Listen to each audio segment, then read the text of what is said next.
చెయ్యకుండా ఎందుకుండాలో చెప్పింది శాస్త్రం. ఇతరుల సొమ్ము నీకు ఈశ్వరుడిచ్చినది కాదు, అది ఎవరిదో. మరి ఎందుకు అక్కడుంది? కాసేపు అది పోయిందన్న బాధ వాళ్ళకి కల్పించి ఆ పోయిందన్న బాధ పొందడం చేత వాళ్ళు గత జన్మలలో చేసిన పాపాన్ని పోగొట్టడానికి ఆ పోయిందని కిందకి జారేట్టు చేశాడు. అది మళ్ళీ వాళ్ళకి అందించేయాలి. అది నీ కర్తవ్యం.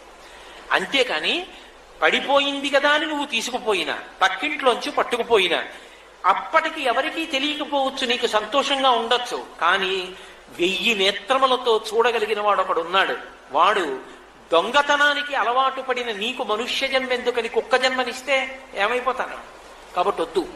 అది బెడ్డ. నేను అలా రోడ్డు మీద వెడుతున్నప్పుడు ఎన్నో బెడ్డలు కనబడతాయి. అవన్నీ బస్తాల్లో వేసుకుని, బోటలు కట్టుకుని, కారులో వేసుకుని కాకినాడ పట్టుకెడతానా? నేను పట్టుకెళ్ళను. నాకు అని ఇచ్చినదైతే అదొక్కటే కదూ నేను పట్టుకెళ్ళేది. యజమానిగా పట్టుకెడతాను తప్ప దొంగగా